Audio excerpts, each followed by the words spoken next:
Welcome, Pharmacist Ben. Well, thank you so much. Nice to see you, Yeah, and yeah. happy Labor Day. We have Labor Day here in this country. I don't know what you guys have over there. No, not today. We've had it No. this year already, so that's Okay. all good. All Yeah, right. so Well, we're good to here see you. today to talk about the topic of fasting, and we've Yes. all heard about the benefits of fasting, but what you're here today to talk about is the important step immediately following fasting, which is the refeeding process. And, Yes. and Yes. none of the health speakers seem to have addressed this important topic before, and Right. it's vital. Yeah. So, Right. Yes. And that's what this article that we were going to talk about is all about. It talks about fasting is, first of all, even this article in Nature magazine, in the journal Nature, recognizes the regenerative powers and the improvements in health and lifespan and tissue regeneration in quote diverse organisms, including human beings, from fasting. But according to the study anyway, which was done on mice, they found that post-fast refeeding may have an implication on tumor formation, may have a negative implication on tumor formation. So that what they discovered in this study was that the induction of certain chemicals in post-fasting refed rats, as they say, led to certain metabolites that may be tumorigenic, that may cause tumors. Nonetheless, this is one study. It was just done on mice. Did I lose you? no, I'm here. I can't find you here. Hang on a second here, Michelle. Where are you at? Okay, there you are. Yeah, so this was a study that was done on mice, as I say. So you can't really extrapolate it to human beings, first of all. And it's only one study. The vast majority of articles about fasting and cancer show that fasting has benefits on cancer, has benefits for the cancer patient. Now, refeeding is an issue, potentially. So, and I don't know if you've ever fasted, but it's difficult to like force yourself to eat after you fast for 24 or 48 hours. You got to kind of break through the wall. So it's possible that upon fasting, the body is more sensitive to things like preservatives or excitotoxins or even lectins like gluten and other plant defense molecules. That's a possibility. I can't say whether I know it for sure. And I wouldn't extrapolate based on this one single study that was done on mice. And there's always the clickbait idea of headlines. You got to be really careful when you read headlines. They want to get your attention. They want you to read. So they say things like, fasting is associated with increases in tumor growth or something along those lines. It wasn't the fasting, it was the post-fasting refeeding. So what do you do when you're fasting, you want to refeed, and it's time to eat again?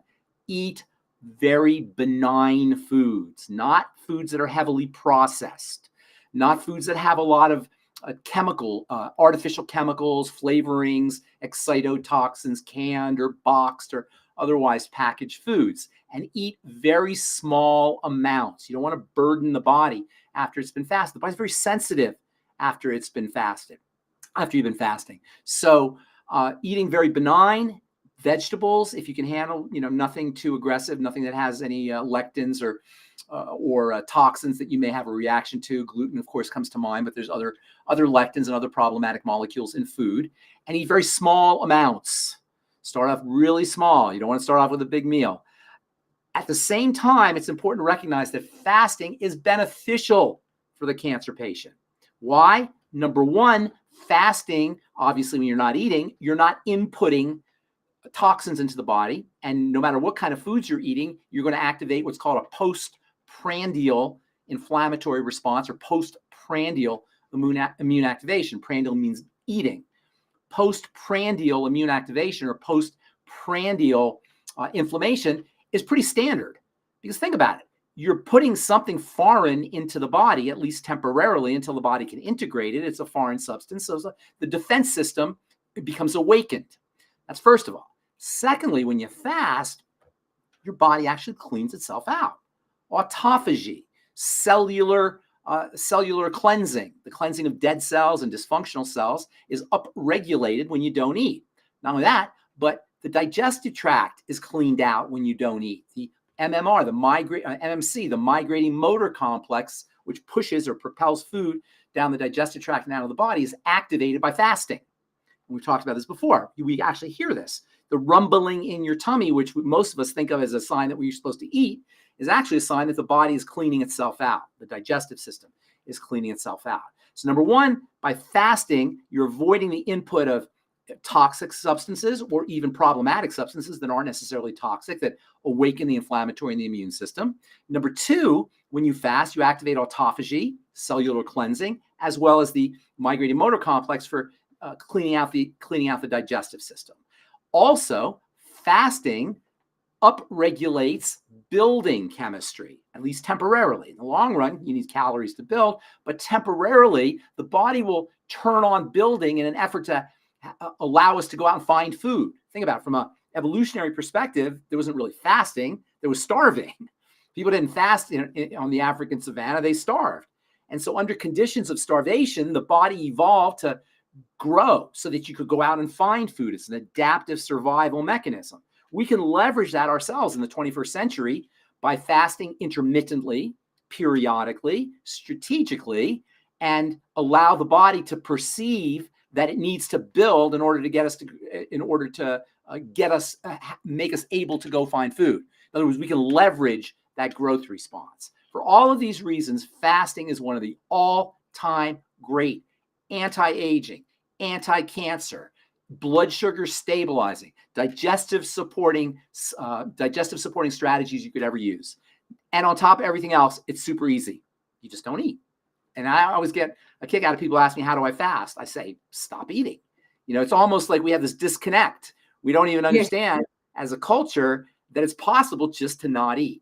And even if you just extend the period between meals, that will function as an anti-cancer and as an immune supporting and a digestive health supporting and blood sugar supporting strategy, just extending the period of time between meals. I always tell people, skip breakfast. Breakfast is break fast. You're breaking your fast. So if you extend the period of your fast by skipping breakfast and not eating till maybe 11 o'clock or 12 o'clock, that's that much longer that your body has to clean itself out. And that's that much longer your body has to leverage the period that it's fasting. So there's multiple health benefits for fasting, anti-aging benefits, digestive health benefits, and anti-cancer benefits. When you start eating again, you want to eat very benign foods, unprocessed foods, foods that are as whole as possible, and eat very, very small amounts. Now, nutritional supplementation can also help as well. As when you have nutrients in your body can process calories much more effectively. So nutritional supplementation not only allows you to leverage the fasting period more effectively, because now you have some nutrients and your body has the ability to do its biochemical work with the vitamins and aminos and fatty acids and vitamins, aminos, fatty acids, and plant-derived minerals that you have, but also supplementation will allow you to eat less food. So even if you're not completely fasting, you're minimizing the amount of food that your digestive system has to process. And keep in mind, when you eat a food, your digestive system is using up nutrients. It's using up vitamins. It's using up fatty acids. It's using up minerals to process that food. And it's using up enzymes to process that food. Dr. Edward Howell wrote a book called Enzyme Nutrition, I think in the 1970s or 1980s, where he talked about eating less food as a way to spare your digestive enzymes for metabolism and for immunity and for fighting cancer. According to Dr. Howell, the digestive enzymes that you're using to digest your food are going to deprive you or are going to be unavailable for metabolism. And so, according to Dr. Howell, by eating less food, you can conserve those digestive enzymes so that they can be used for metabolic processes. Dr. Howell talks about how digestive enzymes and metabolic enzymes sort of overlap, so that by sparing your digestive enzymes by fasting and by eating less food, you'll have more enzymes for fighting cancer or supporting immunity or growing tissue or doing all the good things in life. And what it really boils down to is, do you want to expend your enzymes and your nutritional resources on digestion, or do you want to spend your enzymes and nutritional resources on living a long, disease-free, healthy, vital life? I think it's a no-brainer. Yeah. Ben, I thought it was interesting. The article talks about stem cells being stimulated by the fasting process. By post-fast refeeding. Everywhere we go, like online, everyone's trying to promote some stem cell product. And here we have innate in Yeah. our own body the ability Yes. to stimulate stem cell production That's with a very good fasting. observation. That's a very good observation. Now, as we get older, one of the things that happens is our stem cells don't function as effectively, and this is one of the reasons why they'll actually inject. They don't put stem cells into the system. They put them locally into the joints, for example. For people who have Yeah, arthritis or some kind of degenerative disease, they'll inject them locally. Can't really eat stem cells and get them into the bloodstream. no. Also, they have stem cells in skin, or they don't really have stem cells. They have stem cell derived media in skincare products, which is a very important point. I'm in the skincare business, and one of the great myths in skincare is this idea that you can have stem cells in cosmetics or in skincare products. Maybe you've seen this. That doesn't Yeah. happen. There are no stem cells in skincare products, and if you read the fine print, which you should always read, on contracts or on skincare products or on nutritional supplements for that matter, or on drugs, read the fine print. The fine print says stem cell conditioned media. That's not stem Mm. cells. That's a liquid that has stem cells in it or had stem cells in it. And then they take the liquid that had the stem cells in it and they use the liquid called conditioned media. And purportedly, the conditioned media has growth factors and peptides and other nutrients, but it's not a stem cell. You can't put a stem cell in a skincare product. Not only that, but sometimes you'll see plant stem cells, not plant stem cells, but plant stem cell extracts. For example, apple plant stem cell extract. That was the first one that was discovered. So, or the first one that was utilized commercially. So you got to read the fine print. There's no stem cells in any skincare products. There's stem cell conditioned media. And usually that conditioned media doesn't even come from a human stem cell. It comes from an apple or a plant stem cell or some kind of fruit stem cell. So there's no stem cells literally in skincare products. Stem cells require prescription. They can be effective when injected, for example, into the joints for people who have arthritis, or into the hips if you have degenerative hip disease, or whenever you have some kind of degeneration. Stem cells can be effective. And I've read about, and I've seen patients get some good results from injecting stem cells, but there's no systemic stem cells. Your point is very well taken, how you can activate stem cells by fasting and refeeding. In the case of this article, they talk about it being associated with tumor genesis and cancer, but your point's well taken. That can be a strategy in a patient that doesn't have cancer. That can be a strategy for upregulating your own natural stem cells. Stop eating, and then upon refeeding, at least according to this article, you may be able to turn on your stem cells. Yeah. So often we get people who are totally confused about what is good food, because we've I got remember you're telling me that. we've got one health speaker saying olive oil's good, another one saying olive No, oil's no, you don't want to. You don't want to go by health speakers. You don't want to go by lists. You want to go by what's good for you. Generally yeah. speaking, the less processed the food is, the better it's going to be for you. The problem with oils is they're highly processed. What's more is most of us further process the foods with frying and with cooking and all the things we do to make our food palatable. So they're already processed just in turning the olive into olive oil, or the grapeseed into grapeseed oil, or the soy into soy oil, whatever it is. It's already a processing. And in that processing, you want to look for cold pressed and solvent free. Cold press is when they press it without heat, because heat destroys oil. Solvent free is they don't use toxic chemicals.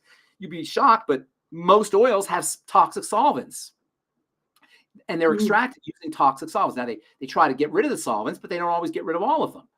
And if you're pressing with heat, using a lot of pressure, you're going to destroy the oil. So oils are very, very problematic because they're a highly processed food. The best thing you can do if you're concerned about foods is eat as unprocessed as possible. Even cooking is processing. You do need to cook a little bit, some foods, because you release some of those nutrients when you cook, but you don't want to cook heavily. You don't want to cook with high heat. You want a lot of your foods raw, ideally. Not all of them, but maybe 50, 60%, something along those lines, raw. And then the rest slightly cooked, not overcooked. And you want your foods as unprocessed as possible. And you're not going to just picking the berry off of the tree or the apple off of the tree is a sort of processing. So you're not going to find foods that are completely unprocessed, but as little processing as possible, and eat as little food as possible. And this requires separating out the kind of food you want to eat from the kind of food you need to eat. The kind of food we want to eat comes from here. And we even say, oh, I think that sounds good. We eat from our ears. Or that looks good. We eat from our eyes. Or I think that's good. We eat from our head, our brain. You want to separate out the foods you feel like eating from the foods you need to eat, the foods you want to eat from the foods you have to eat. And you'll find if you check in with your belly, your digestive system, you'll find that if you listen to your digestive system, you're going to stop eating in 1 or 2 bites and you're going to make better food choices. If you eat from your eyes or you eat from your ears or you eat from your brain, when I say eat from your ears, something sounds good or something looks good or you think something's good, you're going to make the wrong food choices and you're going to eat much more than you need to eat.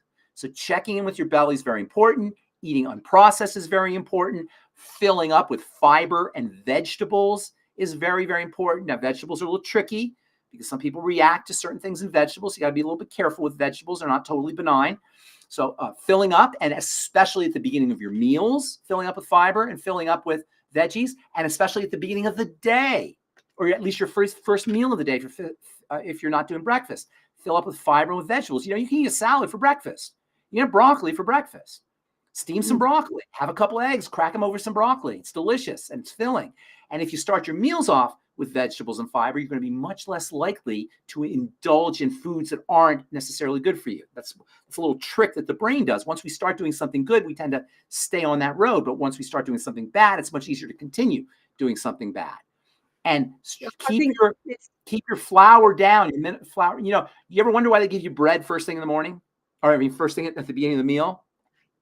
At a restaurant, what's the first thing they give you? A bunch of bread, right? Why is that? Well, you eat the bread, your blood sugar goes up. When your blood sugar goes up, insulin comes and pulls the blood sugar out, and now you're really hungry. So eating bread after a few minutes, it may be filling at first, but after a few minutes, it biochemically turns on your appetite via this insulin response. And so by the time the meal comes, you're super hungry. And by the time the dessert comes, you're all over that because your blood sugar has been dropped. So avoiding bread, especially first thing. Bread is best avoided entirely. And I'm saying this as somebody who's addicted to bread. I know exactly what that's like. I love bread, but avoiding it as best as possible. It's a highly processed food. And if you're going to eat bread, eat it after you eat your vegetables. If you eat your bread after you eat your vegetables, you're going to notice you're eating less food. You're eating less bread. If you eat it after you're eating your vegetables. Here's another little trick for you. Start your meals off with a glass of BTT, or at least sip on your BTT, your Beyond Tangy Tangerine, with your meals. You're going to be satisfied much quicker, and you'll find that you're eating less food. If you don't have BTT, hopefully you have BTT, but if you don't have it handy, even drinking water will fill you up. Even drinking water will fill up your belly so you're eating less food. As far as what foods to eat, it's really not that difficult. Fish, seafood, shellfish, vegetables, meat, eggs. If you can do dairy, not everybody can do dairy. Do dairy. I don't see it's that difficult. And indulge in 2 things: butter and spices. And by spices, I'm including salt and Celtic sea salt or Himalayan salt, some kind of gourmet salt, not table salt, not sodium chloride, cheap salt, gourmet salt, ocean salt, Himalayan salt, and butter. Butter makes things better. And butter is super healthy. Butter is super healthy. Unlike oils, vegetable oils, which we indulge in because we like the fat, butter is the same fat, but it's stable. You can heat it. It doesn't break down. It's loaded with nutrition, butyric acid and selenium and iodine and saturated fats. It's a wonderful food source and it's delicious. And you can cook with it. It's really no choice. I also like coconut oil. Now, Doc doesn't like coconut oil. I've had coconut oil in my lab for years and it stays very stable. So I like coconut oil. Plus, coconut oil is a good source of something called MCTs. I don't know if you've heard of medium chain triglycerides. And medium chain triglycerides are incredibly valuable. I used to work as a pharmacist. I used to work in what they call PEDS ICU, pediatrics intensive care. And many of the babies in PED ICU and neonatal ICU had digestive issues.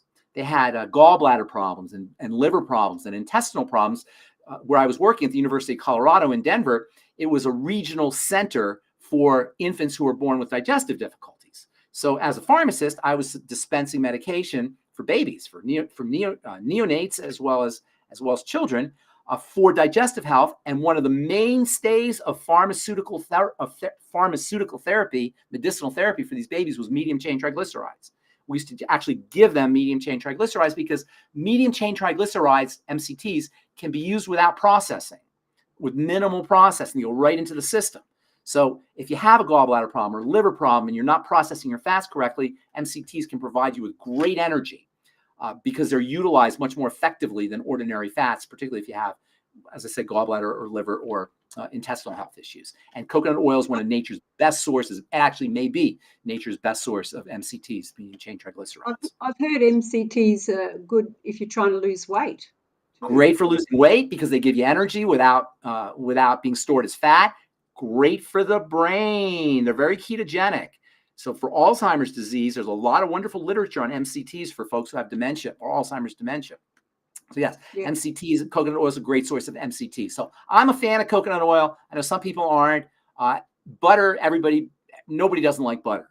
And margarine or those spreads, oh my God, they're not even fit for chickens or for animals, let alone for humans or for your family. Never buy those spreads. I can't believe it's not butter or whatever they call them. I don't know, shed spread. And now they don't even call them margarine anymore. They call them spreads. Those are horrible, horrible foods. Fats are very interesting. In fact, we should do a talk on fats, another video on fats, because fats are used by the body for the inflammatory system and the anti-inflammatory system. And we find that these small fats, which have to be balanced correctly, and they're not balanced when you have digestive issues, particularly gallbladder and liver issues, can be very, very inflaming, particularly for the skin. These fats are called bioactive lipids. And these bioactive lipids are major, major players in the inflammatory system in the body as well as in the skin. And a lot of skin diseases are caused by imbalances in these bioactive lipids, including eczema and psoriasis and inflammatory skin diseases. So taking care of your fats, making sure you're getting the right bioactive lipids, the right short fats, small fats, as well as making sure you're processing fats at the level of the liver and the gallbladder and the intestine is very, very important for inflammatory issues. This is why you may have heard of cetyl myristoyl. Longevity has a great serum cream. That's a classic example of a small fat bioactive lipid that modulates inflammation. Endocannabinoids are another example of a small fat that modulates inflammation. There's a fat called CLA, conjugated linoleic acid, which also is a major player in the inflammatory process. Essential fatty acids are small fats that are players in the anti-inflammatory and inflammatory process. And aspirin and Motrin and naproxen and these non-steroidal anti-inflammatory drugs, as well as aspirin, are also in part of the fat processing system, and they control inflammation by working with these bioactive lipids, which are technically referred to as eicosanoids. I think we need a whole topic on this, don't we? It's super fast. Yes, the fats. Yeah. As a skincare therapist, I've always made a very important distinction between fat-soluble molecules or fatty molecules and water-soluble molecules. And all my skincare, if you go on my skincare site, truthtreatments.com, you'll see we focus on fats, fat-soluble vitamin C and fatty vitamin A and delivery systems that are fats. It's really for healthy skin, which is very dependent, as I say, on healthy fats, and the bioactive lipids are major players in skin health.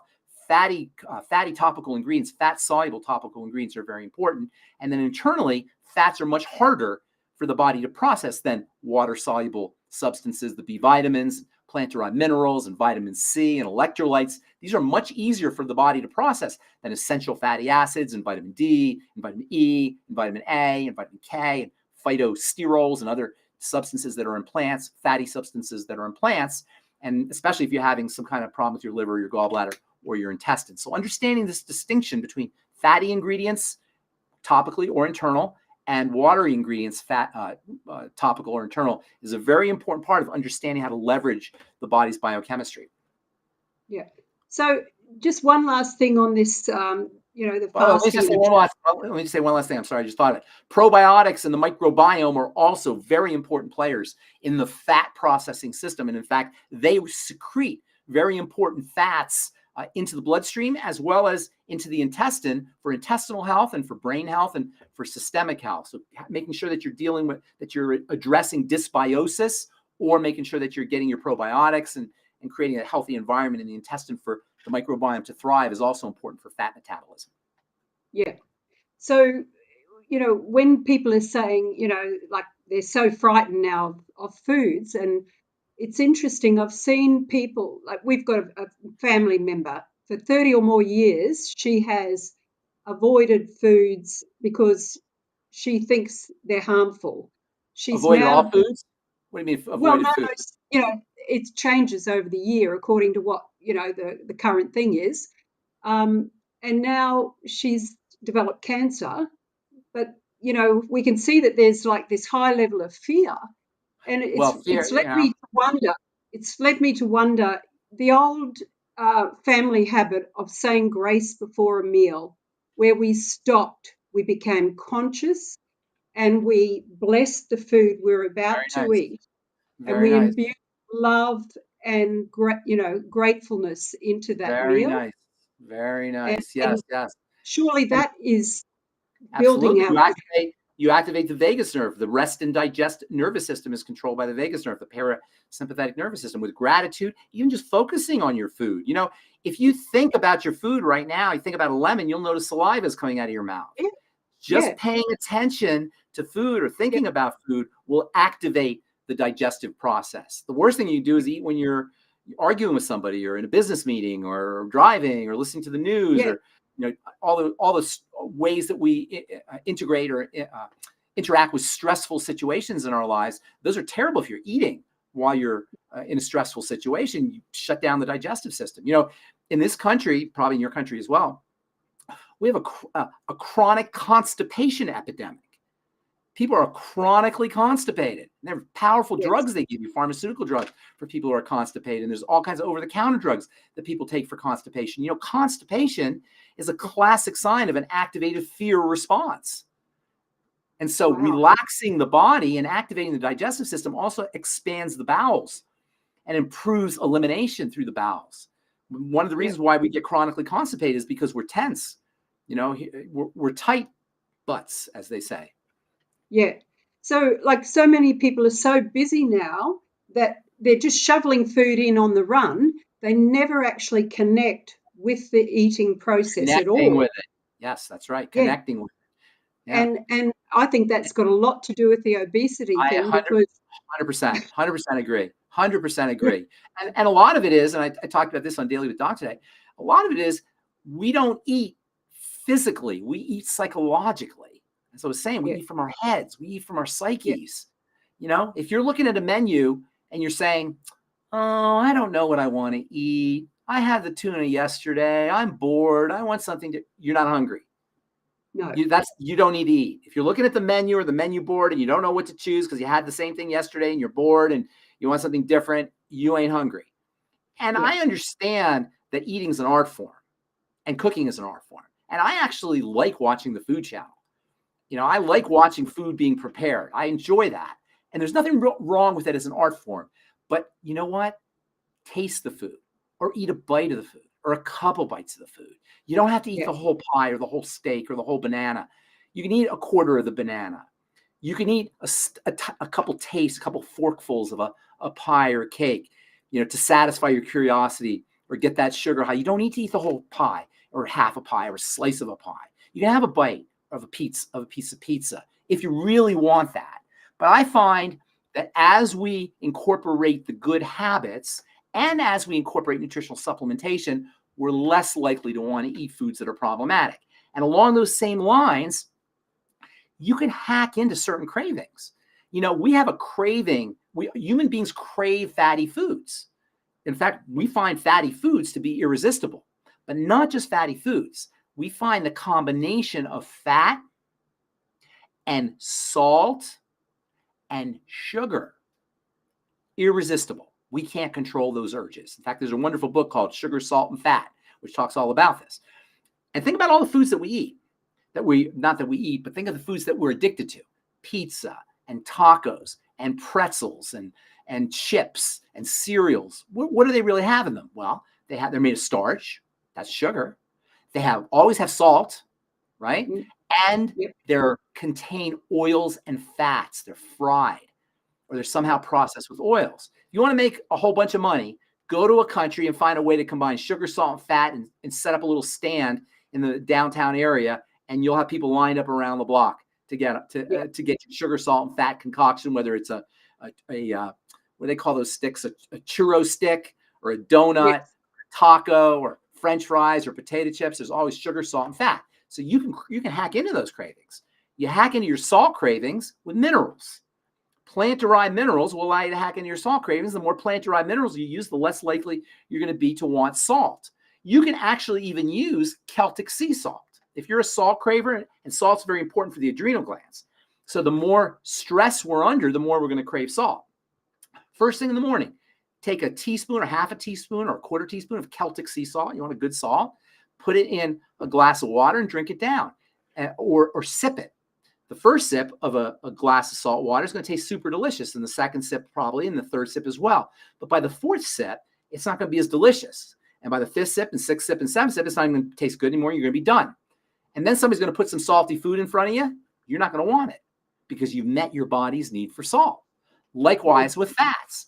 Once you get your EFAs, your ultimate EFAs in, you get enough fats in your system, you're not going to want pizza or ice cream or French fries. Can you imagine not wanting French fries? Once you met your body's need for fat and salt, you're not going to want those foods. And for sugar cravings and bread cravings, more protein, especially the amino acid glutamine, which is very, very helpful for sugar cravings. In fact, straight glutamine powder or TMR, I love that TMR shake that Stan makes. TMR shake is loaded with glutamine. So do your TMR shake. TMR shake actually is quite delicious. So start your day off with a TMR shake, total meal replacement shake. It's got whey protein. It's got all kinds of nutrients in it. It tastes super delicious. I keep asking Stan to try to tell me how he makes that taste so delicious. And he's not divulging. He's not divulging his secret. The secret recipe. The secret recipe. So take your TMR shake, put it in some almond milk. Almond milk is very low calorie. It is a little bit processed, so you don't want to go crazy with it, but almond milk and some water, TMR shake, drop a banana or half a banana in there. Oh my God, it is so delicious. Yes. So the fasting can really ramp up your ability to do this food diary, can't it? Because very good point. When you fast, you notice things. Yes, very acute. Yes. If you take 2 days off from food and then all of a sudden you eat a food you have a problem with, you're going to be like, oh my God, I can't eat corn. Whereas before your fast, you'd even notice it because every time you ate corn, you had a bellyache, but you didn't even notice it. But if you take 2 days off from food, you're going to feel better. In fact, if you have an inflammatory disease, which is all diseases, fibromyalgia, endometriosis, menstrual issues, skin problems, autoimmunity, when you fast, your symptoms start to subside.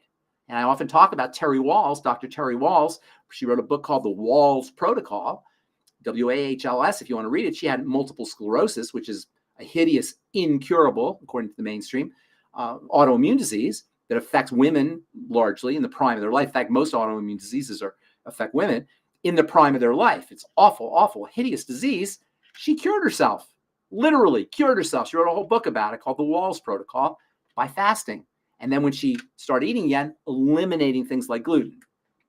Yes. I'm telling you, this whole eating thing is so important to get your arms around, your mind around, your intestines around, your digestive tract around, because it's power.